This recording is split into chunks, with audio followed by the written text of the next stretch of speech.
जय श्री राम दोस्तों।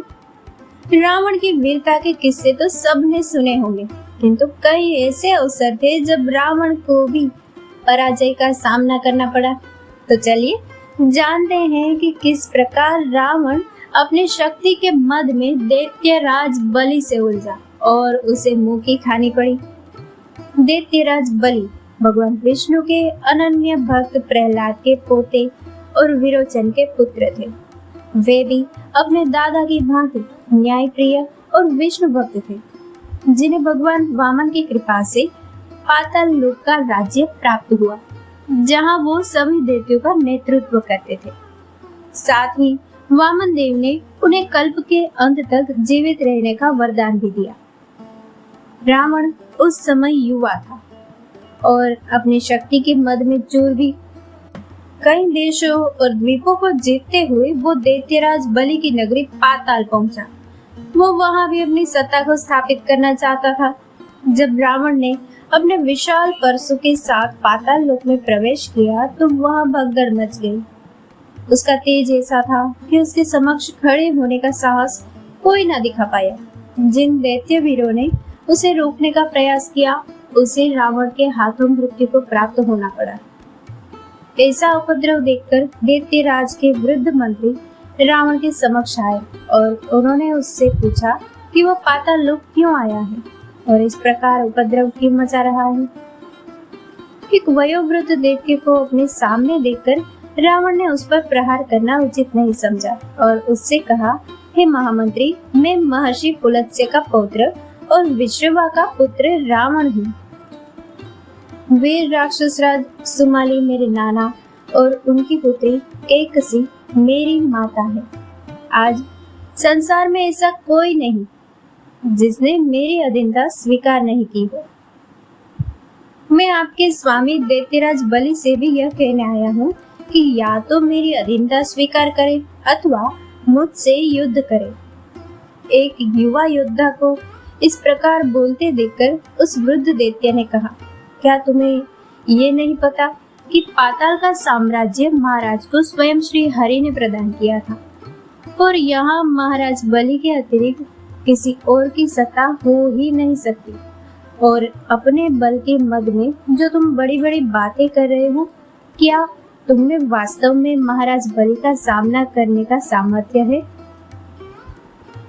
तब रावण ने रुष्ट होते हुए कहा, अग्रज, आप आयु में मुझसे बड़े हैं, इसी कारण मैं आपका वध नहीं करता, अन्यथा मेरी शक्ति पर संदेह करने वाले का मैं तत्काल सिरच्छेद करता हूँ। क्या आपने नहीं देखा कि मैंने किस प्रकार थोड़े ही समय में आपके कई योद्धाओं का वध किया है? किंतु आपसे उलझकर क्या लाभ? अतः जाइए और अपने स्वामी महाराज बलि से कहिए कि लंकापति रावण उन्हें ललकार रहा है। अगर उनमें साहस हो तो आकर मुझसे द्वंद्व करे। ये सुनकर उस वृद्ध दैत्य ने रावण से कहा, हे वीर, मुझे तुम्हारी वीरता पर कोई संदेह नहीं, किंतु तुम कदाचित महाराज बलि की शक्ति से परिचित नहीं हो। उन्होंने समुद्र मंथन के समय देवताओं और दैत्यों के थक जाने पर अकेले ही नागराज वासुकी सहित पूरे मंदरांचल पर्वत को घुमा दिया था। किंतु अगर तुम्हें तुम्हारी पराजय इतनी ही प्रिय है तो तनिक विश्राम करो, महाराज अभी पूजा में बैठे हैं। मैं उन्हें जाकर तुम्हारा निवेदन सुनाता हूँ, वे शीघ्र ही तुम्हें दर्शन देंगे। यह कहकर वो दैत्यराज बलि को बुलाने अंतःपुर में चला गया और रावण वहीं उनके आने की प्रतीक्षा करने लगा। थोड़ी देर के पश्चात दैत्यराज बलि वहां आए। उनका तेज देखकर रावण भी हतप्रभ रह गया। दैत्यराज ने प्रसन्नता पूर्वक रावण को गले लगते हुए कहा, वाह वत्स, तुम्हारे जैसे वीर को अपने कुल में देखकर मैं अत्यंत प्रसन्न हूँ। मेरे पूर्वज महर्षि मरीचि तुम्हारे पितामह महर्षि पुलत्स्य के बड़े भाई हैं।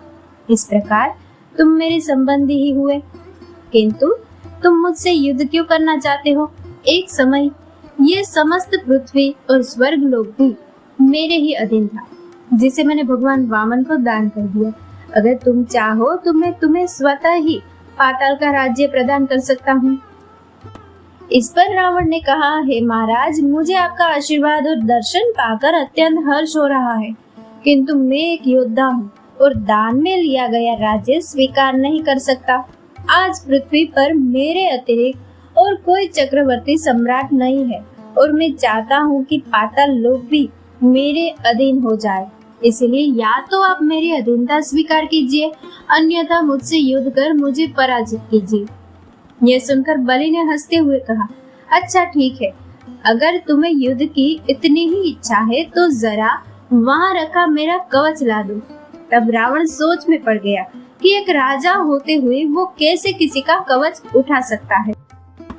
तब उसे चिंतित देखकर बलि ने हंसते हुए कहा, अरे वत्स, संकोच ना करो, मैंने तो तुम्हारे नाना सुमाली, माली और माल्यवान का बचपन भी देखा है और उनके पिता सुकेश मेरे मित्र भी थे। अतः तुम तो मेरे लिए बालक समान ही हो। अगर बड़ों की सेवा भी करनी पड़े तो वो लाभदायक ही होता है। अतः अधिक विचार ना करो और मुझे मेरा कवच लाकर दे दो। ये सुनकर रावण वहीं रखे दैत्यराज बलि के कवच के पास गया और उसे उठाना चाहा, किंतु आश्चर्य, विश्व विजयी रावण, जिससे देवता भी भय खाते थे, उस कवच को हिला भी ना पाया। दूसरी ओर बलि बैठे मुस्कुराते रहे।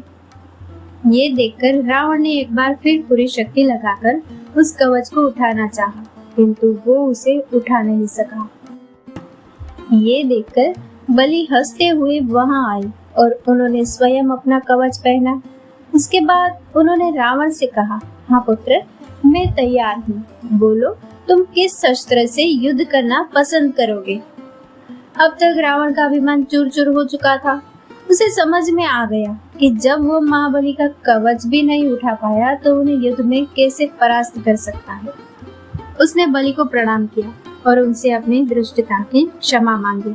बलि ने सहर्ष उसे क्षमा कर दिया और फिर रावण बहुत काल तक दैत्यराज बलि का अतिथि बनकर रहा। बाद में रावण के अनुरोध पर बलि ने अपनी पुत्री वज्रज्वला का विवाह रावण के छोटे भाई कुंभकर्ण से किया, जिससे दैत्य और राक्षस कुल संबंधों की डोर में बंध गया।